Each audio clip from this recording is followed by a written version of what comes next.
Welcome to this episode of Looking Ahead. I'm your host, Al Dominic, and today we're focusing on how technology continues to push the boundaries of businesses worldwide. While change for the sake of change isn't considered good business, embracing the creativity of the tech sector continues to serve as a springboard for many companies' growth. So how can executives and their boards, regardless of industry, devise new business strategies that incorporate technologies just becoming available? This question anchors our episode of Looking Ahead. We're in New York City, where quite a few prominent companies continue to experiment with new digital products and strategies. Joining me to talk about this are Sankar Krishnan, an Executive Vice President at Capgemini, and Sean Melamed, the CEO and co-founder of Spiral Bank. Sean, you're an entrepreneur at heart. And before embracing and embarking on this journey with Spiral Bank, you led Morgan Stanley Strategic Technology Partnerships. So let me ask you, when it comes to technology today, do you see one big disruptive moment impacting an industry, or is it really a host of technologies and services? It's really a host of technologies. I think in the past we've seen disruption, especially in financial services, would have been one big disruption every 5, 6, 10 years. Obviously the web, the internet created this whole kind of web digital banking. Then you had mobile and mobile banking, mobile first banking. Now we have, you look at everything, it's social, it's AI, it's automation, it's cloud. So a lot of things are actually attacking the consumer expectations, attacking the underlying infrastructure costs of running a bank, attacking the existing processes that you have in your existing banks and how you can actually do them much more efficiently through automation. So we see all those trends together challenging you to think in a new way about how you're going to run your business in the future. So talk a little bit about the different partnership models that you think are working today and maybe appropriate across multiple industries. Sure. So I think fundamentally you see technology actually innovating in such a rapid exponential rate. And large organization by nature are actually more linear. And you change your budget year over year with a certain percentage increment, if at all, in your IT spend. So how can you actually match those two things? I see two approaches that actually work well. One of them is to realize that in order to make that leap to the exponential curve, you have to partner strategically with a few large vendors that have done that with other organizations, maybe in your vertical, maybe in completely different verticals, and you have to take that leap of faith. And it requires relatively large investments. It requires suspending disbelief of your existing crew and usually management team and just saying, we're going to try, let's say, digital strategy with those 3 vendors.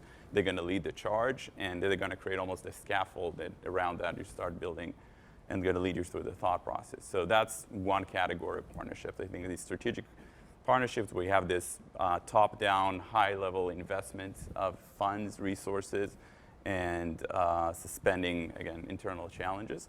The second one is actually realizing that you have to change your existing culture, and an organization that for decades may have been used to maintain the current businesses and optimize around them to actually rethink the future. And there you have to find almost small vendors that can spar the thought and ideas of the various team members. And it's a very kind of groundswell work that needs to be done. So I would say scouting and finding small companies that actually understand your space well or actually can add something new to a way you're doing business would enable you to rethink at the broader organization level. Sure.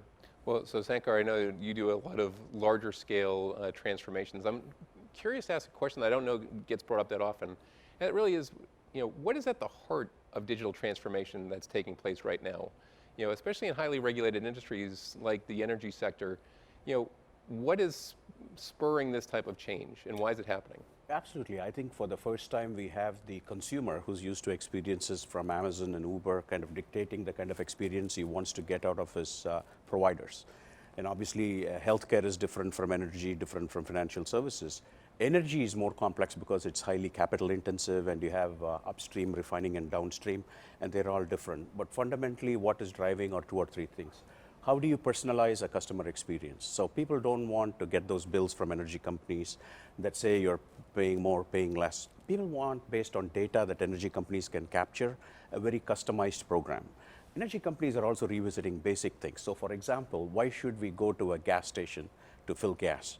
Why can't a drone come to your house once it realizes based on IoT you're close to empty, fuel it and charge the card on file? So those are experiences that are personalized, and energy companies are thinking very differently, as are healthcare companies. So I think in all, it's a question of better customer experience in financial services and outcomes, better patient outcomes, because resources are limited. We don't have as many hospitals to do all the treatments that need to get done. For example, do you know that to do an MRI, there is a pricing rack up to 20 times for the same MRI? So why don't healthcare providers just tell them, hey, here's different pricing, you choose based on what you can afford? So just like banks are not going to get away in charging customers and too much fees, I don't think energy companies are going to get away. That's why you see an advent of smart meters taking off and personalizing that experience. Same is the case with healthcare. Yeah, and you talk about, both of you are talking about the customer experience and really understanding what they care about. Strikes me that when it comes to transformation, a lot of companies, larger ones in particular, have smart frontline folks that come up with some ideas. And history shows that they'll bring this in, and all of a sudden these new ideas have generated some projects, and those projects start, but then they inevitably pause, and then they kind of fizzle out as half-built systems. Why do you think that is?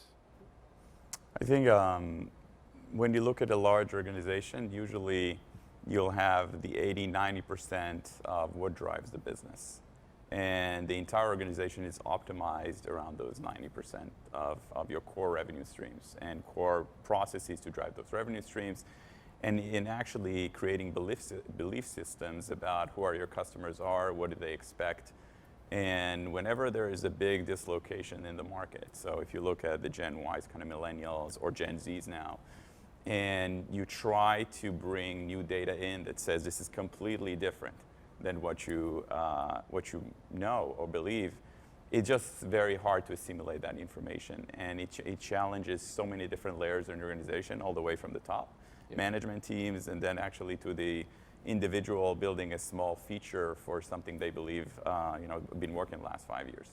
So then, Sankar, how would you suggest leadership teams try to overcome this? Because if they're getting this type of feedback and people are saying, I hear what our customers want and care about, and we're trying to build something for them, but there's that cultural inertia that might be preventing it, then it becomes incumbent on the executives to figure out a way through that. What do you see working? And Sean touched upon this a little. So it's all about culture. It's all about a lot of the ideas, to Sean's point. I mean, some of these ideas are smart, but they're not scalable and they can't give you short-term benefits. So the question is, how do you have a mechanism inside of the company so people that touch a transaction, which is the closest to the transaction, closest to the customer, populate those ideas which they think can make the world a better place? And then obviously you do a force ranking of those ideas.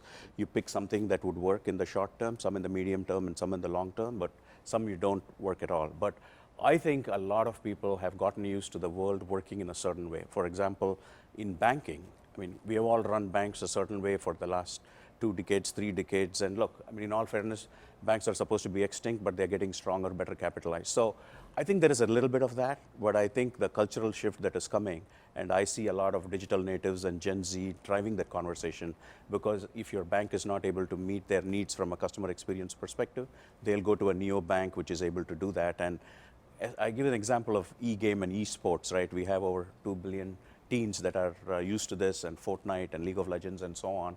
Now, these guys are not going to write a check in their lives because they're used to using the app for everything. So unless you're able to have an appified experience that is also personal, you're going to lose the game.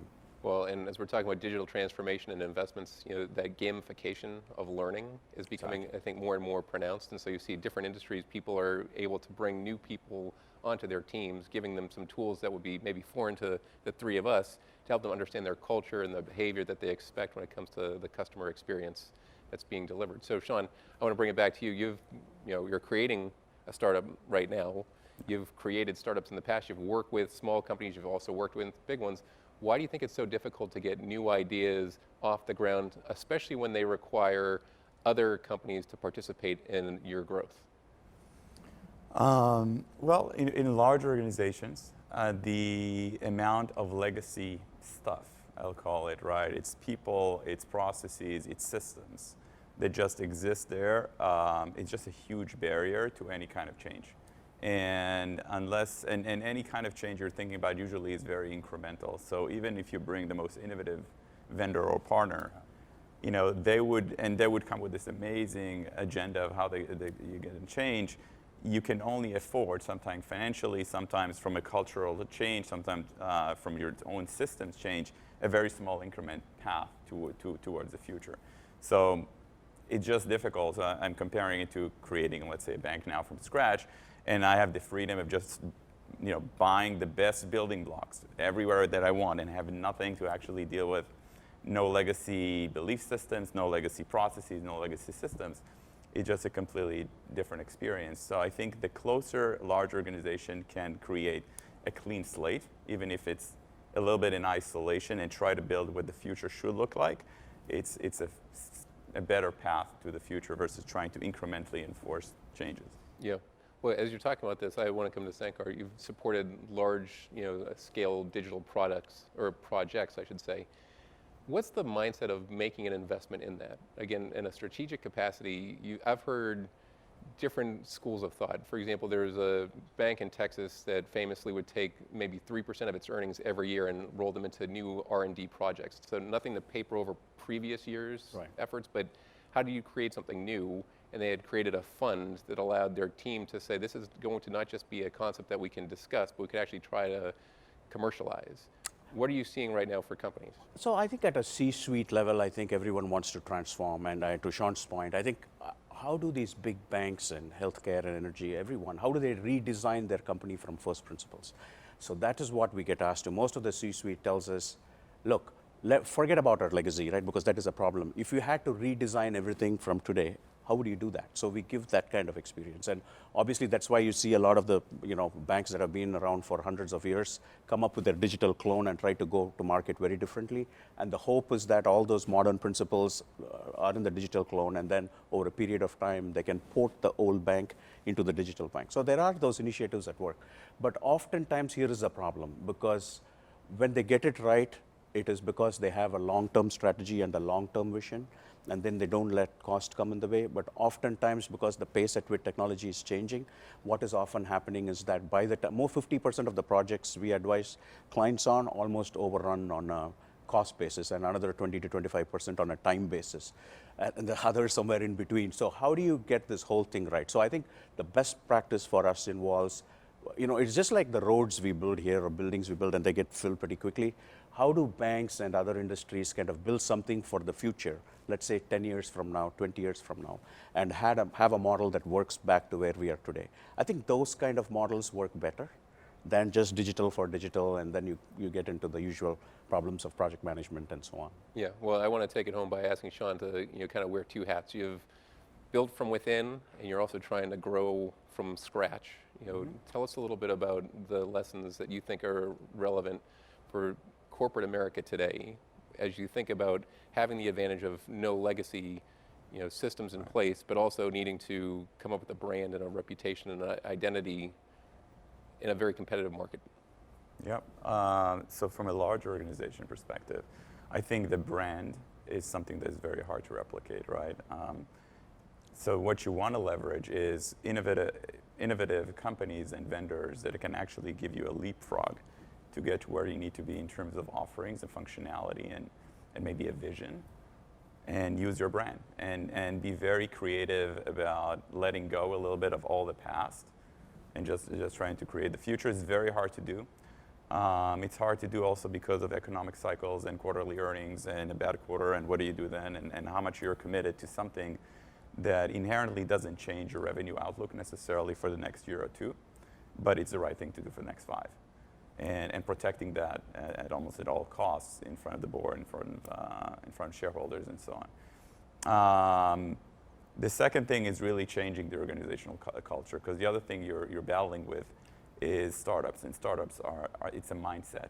It's not just the tech, and the mindset is being nimble. It's reacting. It's trying new things, and I think large organizations, especially regulated ones, over the years, been built to mostly protect what exists in the most efficient way, and those layers of protections are actually handcuffing you to try new things. So launching innovation type of initiatives and projects where you empower individuals in the organization going to enable you to create and attract talent that is actually necessary for the next 5-10 years. So if you can get the vendors, get the functionality, get the vision, get the people to do the way they need to be, you can reinvent your company. Yeah, well, it sounds like we've got a new skill set that most executives have to have. They've got to be able to keep up with this pace of change that's just fast moving and ever unpredictable. So let me thank Sean, let me thank Sankar. We appreciate them looking ahead, sharing their thoughts on technology, where it might go. I'm Al Dominic. Thanks for watching.